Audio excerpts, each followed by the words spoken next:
Hey everybody.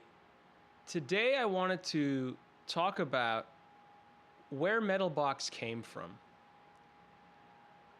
I've mentioned in a couple of places that Metalbox began as a max patch, and a really particular sounding max patch at that.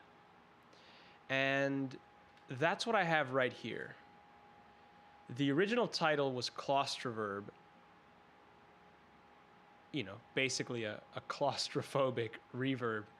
And it really did begin as just me trying to prototype a reverb and messing up the algorithm. At this stage, I had already kind of figured out what the error was, and I had figured out a way of dialing that in. So this is kind of the final prototype where even the last feature that I added, you can kind of see it here.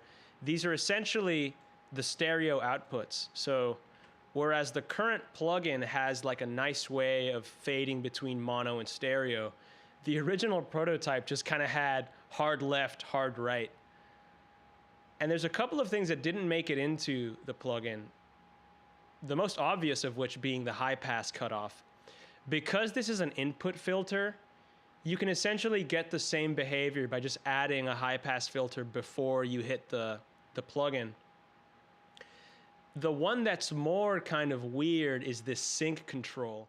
I had programmed in this really complicated way of having the rates of all of the different LFOs that exist within the effect, having them all kind of diverge. I realized when I ported that over to the plugin that it actually didn't sound that good. It usually sounded better when you just had all of the LFOs at the same rate. But there used to be this control to kind of go from unsynced to synced that didn't quite make it through. So what I'm gonna do is I'll play this sound. I recorded this loop for a different video.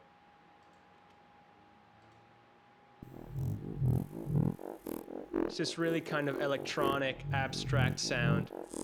And I'll show it obviously first dry, then I'll start the effect, and then I'll mute that and go back and show you what Metalbox sounds like in comparison.